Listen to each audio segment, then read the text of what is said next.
It is 7:11 and a busy morning. We're going to jump right into it. First, with an apology to United States Senator Roy Blunt. Roy, you're on the phone line with us. Good morning, but you're not going to be in the studio. You're going to miss out on some smoked turkey legs this morning. I'm speechless. I don't even know what to say. Turkey legs in the fall in Missouri. I'm thinking Columbia, Silver Dollar City, all the places where a smoked turkey leg just fits right into your hand as you're walking around. Mm-hmm. Exactly. Getting ready for a home football game tomorrow for Mizzou taking on UCF. Senator Blunt, thanks for joining us this morning. I know we don't have much time. We have a few really important pieces to hit here.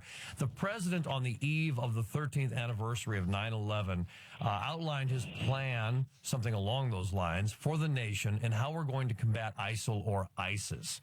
And tell me where you stand with this. That is the timing right? Do you believe he's doing the right thing? Is he doing it in the right fashion? Well, I thought the president's speech started in sort of a delusional way about how strong we were all over the world, and ended totally unfocused, talking about the economy and how we'd push the Russians back and Ebola, and it wasn't all that strong in the middle. I didn't really hear much of a plan. I'm waiting for that, and I don't see any rethinking of making the same mistake in Afghanistan the president made in Iraq. The people that he's sending back there are in much more of a jeopardized situation than if we'd have left people there in 2011 when you and I talked about at that time. I think it's a huge mistake. We've got people in Korea. We've got people in Germany. There are American forces still in Bosnia, places that if we stay there and stabilize the gains, and we had made great gains there by 2011, but that ended, and then nothing in Syria early on that might have switched the balance against Assad, and now you've got sort of this witch's brew of this terrible terrorist force that's come together with numbers and money and large piece of territory.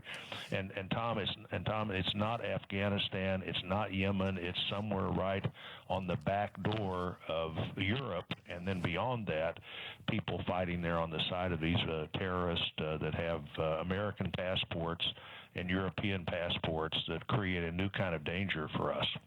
I'm really glad to hear what you said about the speech. I think it's one of the worst addresses he's ever had to the nation. And at that point of being commander-in-chief, and it's going to be a plan, I found myself zoning out every 30 seconds during the speech, and it was only 15 minutes long. And I couldn't stay focused because I don't think he was focused. Now, you believe that he should have come to Congress. He could have benefited from coming to Congress and with a more specific plan, but asking for Congress's support. Roy, if you were president of the United States at this point, would you have made the decision on your own, or would you have gone to Congress?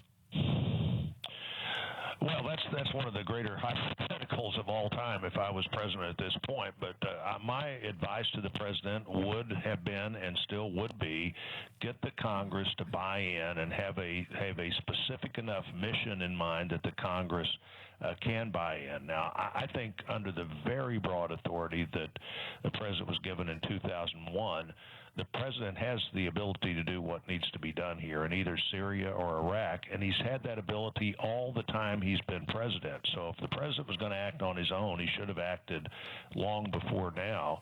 But the president would be the biggest beneficiary if you put him right behind the country itself by coming to Congress, explaining what he wants to do, and getting buy-in. But the sort of uncertain trumpet that the president sent the other night didn't appear to rally his side at all, and he'd be largely dependent probably on Republicans in the Senate to be sure that he'd get that authority, and I don't think he wants to take that chance. I think there's going to be a lot happening in the next days and coming weeks on this issue, and so we're going to need to reconvene you with us here on the Eagle to talk about this issue. It is 7:16. Senator Blunt is with us on another issue. Brad Trinago? Yeah, Senator, we haven't gotten a chance to chat with you since the riots in Ferguson. Ferguson in the St. Louis suburb. Your fellow Missouri Senator Claire McCaskill has been holding hearings this week regarding militarization of police and if the money and the gear that the feds give to local police departments is appropriate, or if there needs to be more oversight or whatever. What do you feel is the right approach to giving that at times military type gear that ends up with city police and county deputies? Well, if I believed everything I heard about that as opposed to what I know about it, I'd be much more concerned. If I really had a vision in my mind that you had police with tanks and weapons that weren't generally available, some sort of high-powered military weapons, but of course that wasn't the case at all.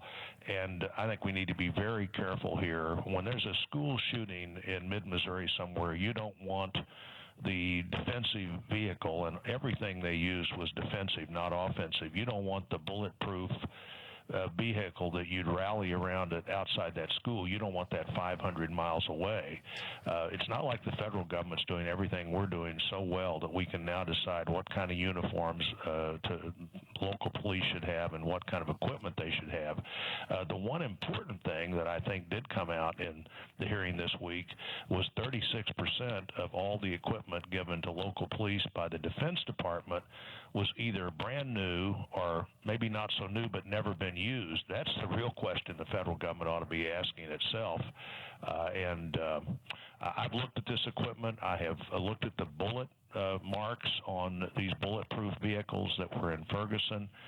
It's a good thing the police had them to rally around. They didn't use them for the first couple of days, and then it became impossible to get in and out with the normal police cars they had, which had substantial damage. There are a lot of things, a lot of problems we ought to look at in Ferguson and in our state as it relates to how we enforce the law and how it affects all the groups in our society, and whether anybody's treated differently than anybody else.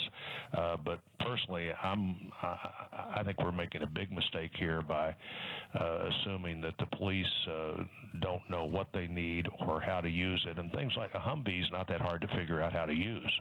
You can buy a Humvee and use it personally, and that wasn't what they had. They had a couple of vehicles that were more like the Brinks armored car than anything else. And at least one occasion, they used one of those vehicles to go in and get a civilian shot by another civilian.